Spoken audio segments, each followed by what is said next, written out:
स्वागत है आपका एक बार फिर से हमारे इस सेगमेंट गर्व में, जहां आप जान सकेंगे कॉम्पिटिटिव एग्जाम से रिलेटेड कुछ नेसेसरी करंट अफेयर्स और important history dates.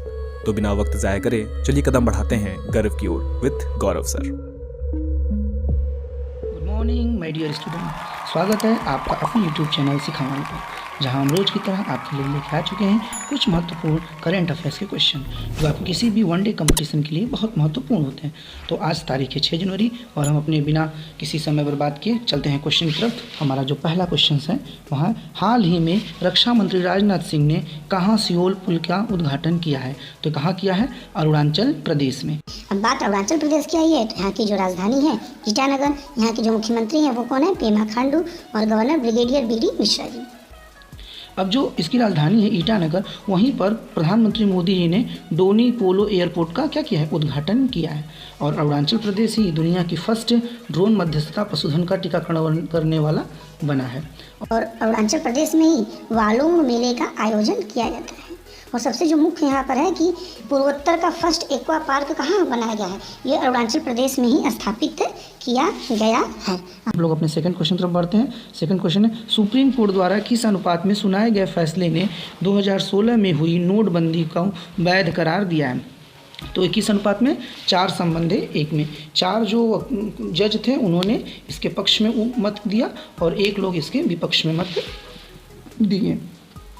Question number 3 तरफ बढ़ते हैं। हमारा क्वेश्चन नंबर 3 है, हाल ही में आयुष मंत्रालय ने आयुर्वेद पेशेवरों के लिए R&D को बढ़ावा देने हेतु कौन सा कार्यक्रम शुरू किया? तो कौन सा कार्यक्रम शुरू किया गया है? स्मार्ट कार्यक्रम योजना शुरू किया गया। क्यों किया गया? क्योंकि आयुर्वेद पेशेवरों के लिए R&D बढ़ाने की व्यवस्था हो सके। क्वेश्चन नंबर 4 की तरफ बढ़ते हैं। क्वेश्चन नंबर 4 हमारा है, हाल ही में PM मोदी ने कहाँ राष्ट्रीय जल और स्वच्छता संस्थान का उद्घाटन किया? तो कहाँ किया? कोलकाता में किया है। हम लोग क्वेश्चन नंबर 4 तरफ बढ़ते हैं। क्वेश्चन नंबर 4, हाल ही में किस राज्य सरकार ने मटिया बाग हवा महल का अधिग्रहण किया है? तो ये कहाँ किया है? ये हमारे असम राज्य में हुआ। अब असम राज्य की बात आई है तो यहाँ के जो CM है वो कौन है? हेमंत बिस्व शर्मा जी। और इसकी राजधानी कहाँ है? दिसपुर। कटी बिहू जो त्यौहार है कहाँ मनाया था? असम में ही मनाया जाता है। और जो यहाँ की सबसे बड़ी शहर है वो कौन सी है? गुवाहाटी। और यहाँ की जो साक्षरता दर है वो है क्या? 72.19। और यहाँ के जो प्रथम मुख्यमंत्री बने हैं असम के वो कौन हैं? ये गोपीनाथ बोरदोलोई जी हैं। हम लोग अपने अगले क्वेश्चन पर बढ़ते हैं। क्वेश्चन नंबर 6, हाल ही में राष्ट्रपति मुर्मू ने कहाँ संविधान उद्यान का उद्घाटन किया? तो ये कहाँ किया है? ये जयपुर में किया है। क्वेश्चन नंबर 7, हाल ही में किस राज्य सरकार ने UAE आधारित कंपनियों के साथ 18,590 करोड़ रुपए की समझौते पर हस्ताक्षर किया है? तो किसने किया है? उत्तर प्रदेश ने। अब उत्तर प्रदेश की राजधानी की कहाँ है? ये है लखनऊ, जो कि गोमती नदी के किनारे है। अब उत्तर प्रदेश में ही पहली महिला पुलिस कमिश्नर नियुक्त हुई है। कहाँ हुई है? ग्रेटर नोएडा में। क्या नाम है उनका? लक्ष्मी सिंह जी बनी है। यूपी सरकार ने ही रामायण और महाभारत सर्किट बनाने का निर्णय लिया है। क्वेश्चन नंबर अगले नेक्स्ट चलते हैं। क्वेश्चन नंबर 8, हाल ही में साड़ी महोत्सव विरासत कहाँ शुरू किया गया? तो कहाँ शुरू किया गया है? नई दिल्ली में। अब बात नई दिल्ली की आती है जो कि हमारे भारत का क्या है? राजधानी है। और यहाँ पर ही कार्यपालिका, संसद और न्यायपालिका तीनों का मुख्यालय कहाँ है? नई दिल्ली और दिल्ली में है। और यहीं पर कुछ जो वास्तुकला है उसमें कुतुब मीनार है जो कि 72.5 मीटर का है। और अगला इसमें एक और चीज़ है जो महत्वपूर्ण है कि यहाँ पर ही हुमायूं का मकबरा बना है और वो कब बना था? 1560 में। हम लोग अपने क्वेश्चन नंबर 9 की तरफ बढ़ते हैं। हाल ही में कौन सियाचिन में सक्रिय रूप से तैनात होने वाली पहली महिला अधिकारी बनी? तो कौन बनी है? कैप्टन शिवा चौहान जी बनी हैं।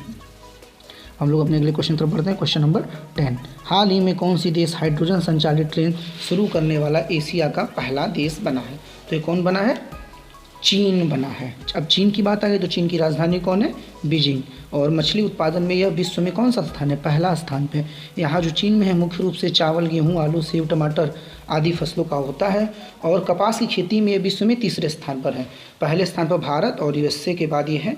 और सोयाबीन उत्पादन में 4थे नंबर पर है, जिसमें 4 देश कौन है इससे पहले? अमेरिका, ब्राज़ील और अर्जेंटीना। क्वेश्चन नंबर 11 की तरफ बढ़ते हैं। हाल ही में कहाँ से कहाँ तक दुनिया की सबसे लंबी रिवर क्रूज का लॉन्च किया जाएगा? तो कहाँ से कहाँ तक किया जाएगा? वाराणसी से असम राज्य तक। अब बात असम राज्य की आई है तो हम लोग यहाँ की राजधानी तो भी देखे ही हैं। यहाँ पर असम में ही जो पूर्वोत्तर के फर्स्ट यूनानी चिकित्सालय क्षेत्र केंद्र का उद्घाटन कहाँ हुआ है? क्षेत्रीय केंद्र का सिलचर में हुआ है। और असम में 1937 से ही विधानसभा मंडल जारी है। और यहाँ पे 7 नेशनल पार्क बहुत महत्वपूर्ण हैं जो कि हैं किसी भी एग्ज़ाम के लिए। काजीरंगा मानस नेशनल पार्क, नेमारी, ड्रीबू सैखोवा, राजीव गांधी, ओरंग, देहिंग पटकोई और रायमोना नेशनल पार्क हैं। अभी हम एक दिन आप लोग के नेशनल पार्क पर एक वीडियो लेकर आएंगे जिसमें कि बहुत महत्वपूर्ण क्वेश्चंस रहेगा। क्वेश्चन नंबर 12 की तरफ बढ़ते हैं अपने। हाल ही में किस राज्य सरकार ने राजस्व पुलिस प्रणाली को समाप्त किया? तो किसने किया है ये? उत्तराखंड ने। अब यहाँ के जो गवर्नर है कौन है? गुरमीत सिंह। यहाँ के जो सीएम है पुष्कर सिंह धामी। और जो उत्तराखंड का सबसे बड़ा शहर है वो कौन है? देहरादून। और सबसे ऊंचा स्थान यहाँ का कौन सा है? नंदा देवी, जिसकी ऊंचाई है 7816 मीटर। और शारदा सागर जलाशय भी यहीं पर है। और उत्तराखंड की साक्षरता क्या है? तो वो 87.60 है। 3 राजधानी है उत्तराखंड की, जो कि शीतकालीन है, गैरसोड़ा जो कि ग्रीष्म ऋतु है, और नैनीताल जो है वो हमारा न्यायिक राजधानी माना जाता है। हम लोग अपनी क्वेश्चन नंबर 13 की तरफ बढ़ते हैं। हाल ही में सावित्रीबाई फुले का कौन सा जयंती मनाया गया है? तो ये कौन सा मनाया गया है? 192वीं बनाया गया है। क्वेश्चन नंबर 40 की तरफ बढ़ते हैं हम लोग। हाल ही में विंटेज वाहनों के लिए अलग से पंजीकरण करने वाला प्रथम राज्य बना है। तो ये कौन सा बना है? उड़ीसा। अब उड़ीसा के बारे में आ गया तो यहाँ के जो सीएम है वो कौन है? नवीन पटनायक। और इसकी राजधानी क्या है? भुवनेश्वर। और यहाँ के राज्यपाल कौन है? गणेशी लाल जी हैं। और यहाँ का जो साक्षरता दर है वो क्या है? 73.45। और अब ये राज्य का दर्जा, उड़ीसा राज्य का दर्जा कब मिला था? तो ये मिला था 1 अप्रैल 1936 में। और यहाँ के जो कुछ महत्वपूर्ण मंदिर हैं उनके विषय में हम जान लेते हैं। तो उड़ीसा में ही हमारा कोणार्क सूर्य मंदिर है, और लिंगराज मंदिर है, और जगन्नाथ मंदिर है। और यहीं पर चिल्का झील भी स्थापित है। हम लोग चलेंगे क्वेश्चन नंबर 15 की तरफ। हाल ही में भारत पे ने सीयू के रूप में किसे नियुक्त किया गया है? तो किसको किया गया है? नलिनी नेगी को। क्वेश्चन नंबर 16 की तरफ बढ़ते हैं हम। हाल ही में अहमदाबाद दिल्ली संपर्क क्रांति एक्सप्रेस का नाम बदलकर क्या रख दिया गया है? तो क्रांति एक्सप्रेस का नाम बदलकर क्या रख दिया गया है? ये रख दिया गया है अक्षरधाम एक्सप्रेस। तो यहाँ पर अक्षरधाम लिखना भूल गए हैं। तो अक्षरधाम एक्सप्रेस रखा गया है। Question number 17। हाल ही में गान नगाई उत्सव मनाया गया। तो कहाँ मनाया गया? ये मणिपुर में मनाया गया है। अब हम आज के जो महत्वपूर्ण इवेंट होता है हमारा हिस्ट्री ऑफ द डे, उसके बारे में बताएंगे। आज है 6 जनवरी। और आज के जो कुछ महत्वपूर्ण हुआ था वो है क्या?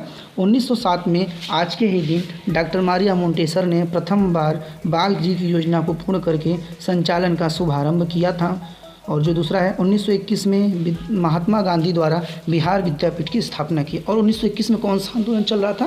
तो ये चल रहा था हमारा असहयोग आंदोलन। किसके विरोध में? ये उसका मुख्य कारण जो था वो रॉलेट एक्ट था।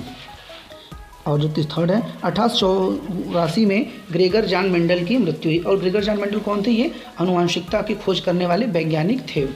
1885 में भारतेंदु हरिश्चंद्र जी की मृत्यु हुई। ये एक हिंदी साहित्यकार थे जिनको खड़ी बोली का जन्मदाता कहा जाता है। इन्होंने बहुत सारी पुस्तकें लिखी, भारतीय दुर्दशा आदि रिलेटेड बहुत सारी बुक। और 1952 में लुई ब्रेल की मृत्यु आज ही के दिन हुई थी। इस तरह हमारा आज का इवेंट समाप्त हो रहा है। और बस आप लोगों को अगर ये वीडियो लगता है अच्छा तो लाइक, कमेंट, शेयर और सब्सक्राइब करिएगा, ताकि और शेयर करेंगे तो और लोगों को भी इससे फ़ायदा मिल सकेगा। और आज का जो हमारा लास्ट और महत्वपूर्ण इवेंट रहता है एक मोटिवेशनल लाइन के साथ।